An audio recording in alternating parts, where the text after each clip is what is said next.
quarta-feira, 5 de agosto de 2000. Tá tossindo, Megali, dentro do estúdio? Não, é só uma inflamaçãozinha, pode Como ficar bem tranquilo. diz o José Simão, duas coisas não podem mais acontecer, né? Espirrar e fumar. Abre logo uma clareira em volta da pessoa. Mas enfim, o fumo pelo menos com alguma razão. Quanto ao espirro e a tosse, o Megali deu a dele agora, eu já dei uma espirradinha mais cedo aqui e tal, tá meio frio aqui em São Paulo, e esse é exatamente o climão que vai pautar essa nossa conversinha de abertura pelo seguinte: ontem o ministro José Gomes Temporão deu uma declaração perante a vários jornalistas e tal, numa entrevista coletiva em Brasília, ou num encontro acidental com a imprensa, não sei exatamente em que circunstâncias, em que ele disse o seguinte, vocês vão ouvir aí. Todas as crianças, professores, funcionários das escolas com sintomas devem ficar em casa. Quem não tem sintoma não tem que ficar em casa.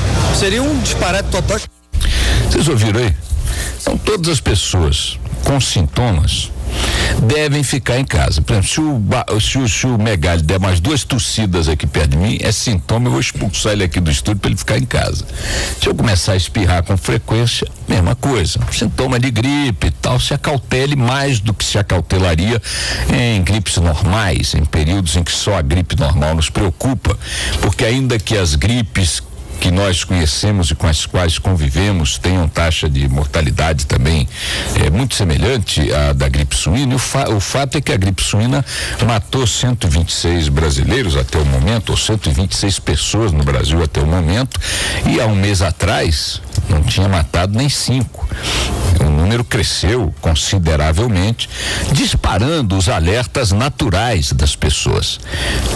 Quando pouco, o das pessoas, já que os alertas oficiais geralmente se pautam por estatísticas, por pareceres técnicos e tal, e são por natureza mais cautelosos, porque por definição mais técnicos, mais científicos, mais médicos, né?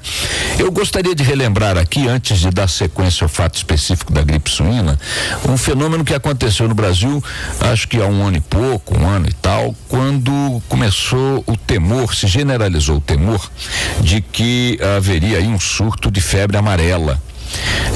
Em alguns estados, diante da ocorrência de um caso ou outro, chegaram a ser registradas algumas mortes e tal, houve uma correria desenfreada aos postos de saúde para que as pessoas se vacinassem. O doutor Davi Wipp, infectologista aqui de São Paulo, muito respeitado, chegou a dizer aqui em entrevista à Band News FM que achava que a população deveria ser imunizada contra a febre amarela no Brasil, ou seja, uma vacinação geral. Então havia ali pontos de vista divergentes. O governo achava que não tinha cabimento, a imunização geral, a vacinação geral, blá, blá, blá. E nessa discussão, a população fez o que qualquer população do mundo faz, que é tomar iniciativas cautelares. Então começaram a ir ali e aqui para os postos de saúde. Em chegando aos postos de saúde, depararam-se com um fato típico na saúde pública brasileira. Muitos postos não dispunham, ao contrário do que deveria acontecer, das vacinas para a febre amarela. O que aquilo provocou? Um corre-corre danado, generalizado, em busca de vacinas da febre amarela, para quem estava mais ou menos com algum motivo para se vacinar, ou para quem estava um pouco preocupado, e contaminou quem não estava com motivo e quem não estava preocupado, porque o Estado não deu a resposta natural que se dá a alguém que chega num posto de saúde para procurar uma vacina da febre amarela. Qual seja a resposta? Dar a vacina da febre amarela.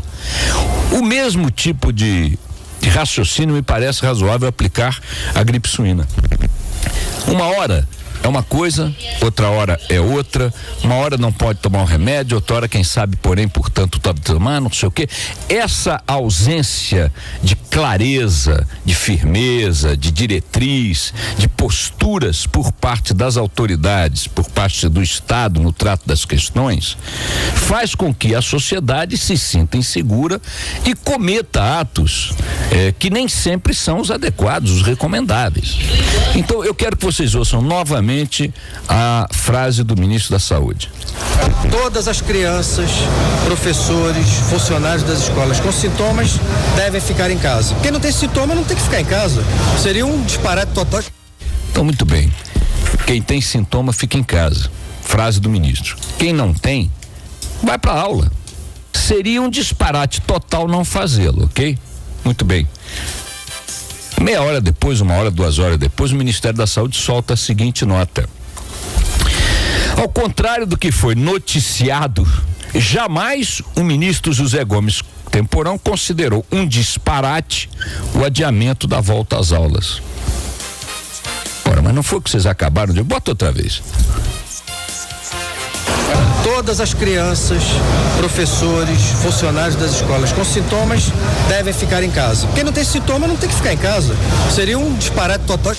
Seria um disparate total, foi o que ele disse. Aí a nota do Ministério, horas depois, diz: jamais o ministro da Saúde utilizou essa expressão ao considerar desnecessário que nas localidades jamais o ministro considerou disparate o adiamento da volta às aulas.